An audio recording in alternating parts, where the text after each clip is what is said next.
Karena itu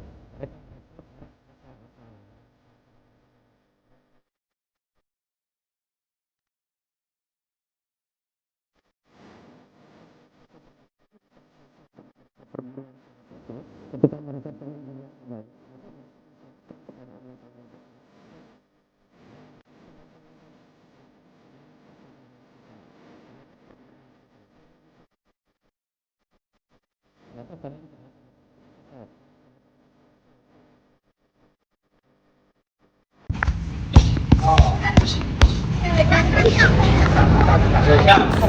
di tempat saya latihan ini ada anak-anak SD, bukan SMP aja, SD, SMP, SMA ya.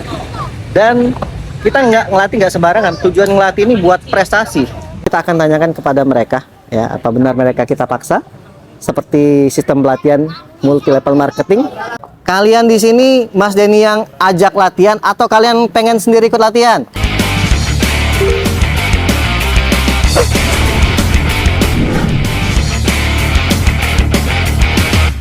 Oke lor, jadi saya sudah ada di rayonnya saya, tempat latihan rayon saya. Dan di sini banyak anak-anak yang latihan mulai dari SD, SMP, dan SMA.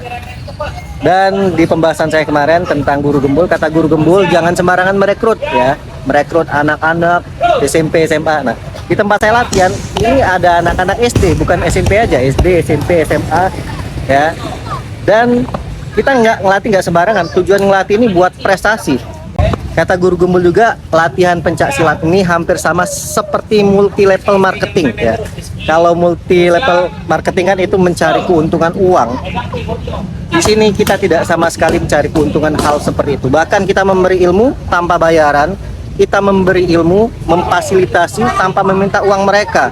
Nah, nanti kita tanya nih kepada adik-adik di sini, apakah mereka ini dilatih dengan saya yang minta mereka untuk datang untuk latihan di sini? Apakah memang dengan kemauan mereka? Kita tanya nanti setelah mereka istirahat latihan.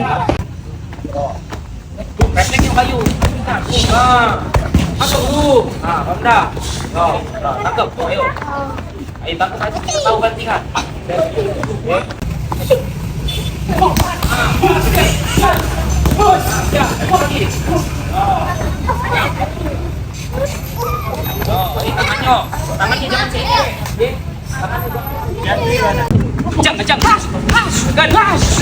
Tekan lagi Rudy, Anyo. Ayo tekan lagi Rudy. Ini rombongan anak SMA, yang di tengah anak SMP, di sana anak SD. Jadi mereka ini latihan tiap hari nih. Ada latihan SHTRAT, ada latihan untuk teknik TC-nya. Jadi tapi latihannya tetap tiap hari dan tanpa paksaan ya. Tapi nanti kita akan tetap tanyain ya.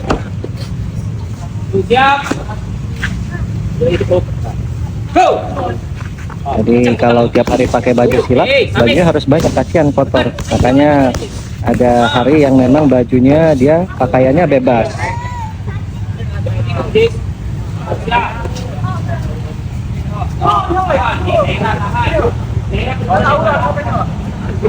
Nah, itu bahkan ada anak usia 5 tahun.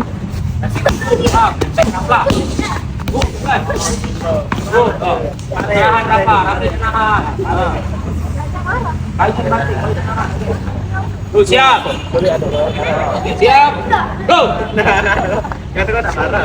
Cang, langsung. Main tenang juga. Siap.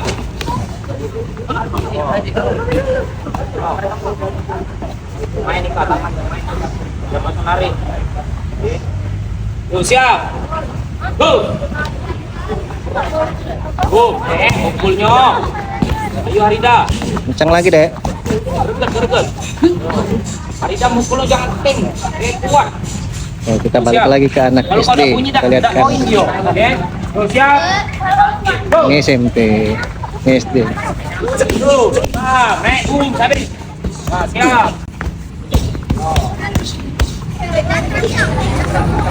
Siap.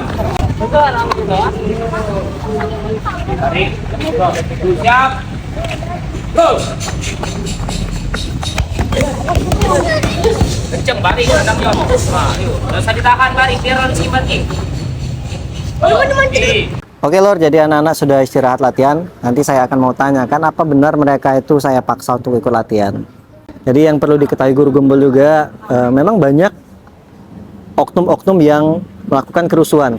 Berapa persen sih? Berapa banding berapa sih? Ya, bahkan kata guru gembul di Jawa Timur itu ada ratusan kasus kerusuhan.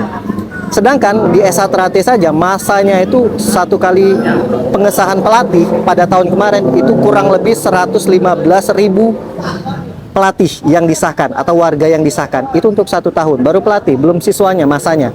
Ya, belum yang sebelum-sebelumnya. Jadi hanya seberapa banding berapa yang kalian lihat. Itu pun hanya di daerah Jawa, di daerah Sumatera alhamdulillah aman-aman saja, nggak rusuh. Jadi bukan harus ditembak rata semuanya. Lain kali pengucapan kata itu memakai kata oknum saja, karena kita yang tidak suka rusuh jauh lebih banyak. Ya, karena memang tidak terekspos. Oke, kalau gitu kita akan tanyakan kepada mereka, ya, apa benar mereka kita paksa seperti sistem pelatihan multi level marketing. Oke ya, jadi para pelatih sudah mengasih arahan. Adik-adik, sini. Yang SD angkat tangan, yang SD. Wah, yang SD banyak ya. Yang SMP. SMP banyak juga. SMA. Oke, yang SMA ini ada yang dari SD, ada yang dari SMP yang dilatih ya. Jadi kalau misalkan sistem perekrutannya, karena jangan asal-asalan anak SMP, anak SMA yang direkrut, enggak. Semua siapapun yang ingin ikut latihan boleh bergabung, tidak memandang ras, suku, agama, bahkan kategori anak-anak. Ya. Kalian di sini, Mas Denny yang ajak latihan atau kalian pengen sendiri ikut latihan? Yang benar. Pengen sendiri, Mas. Pengen sendiri. Enggak dipaksain Mas Denny enggak? Enggak. Bohong enggak? Enggak. Oke, ada enggak Mas Denny ngajarin kalian tuh rusuh, untuk tawuran? Enggak. Beneran, bohong? Bohong enggak? Beneran? Enggak bohong ya? Kalau bohong gigi ompong, coba lihat giginya. Nah, bohong. Yang sudah bertanding SD siapa aja? Angkat tangan. Oke, yang sudah bertanding. Terus orang tuanya seneng enggak kalian tanding? Senang. Nah, yang mau tanding kalian sendiri atau Mas Denny? Yang kalian sendiri ya. Kalian sendiri yang pengen ikut tanding. Ketika kalian menang, orang tuanya senang enggak? Senang. Sekolahnya senang juga enggak? Senang. Oke, yang SD ya. SMP juga. SMP angkat tangan.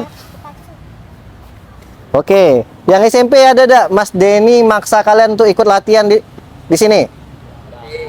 Enggak ada, benar. Benar ya. Oke, jadi yang SMP tidak ada paksaan untuk kita ikut latihan di sini.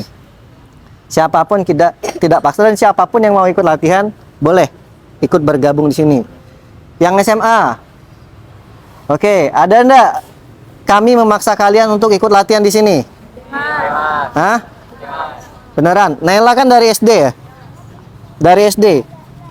Ini adiknya malah ikut lagi. Adiknya umur berapa? 5 tahun. 5 tahun. Adiknya baru ikut latihan malah.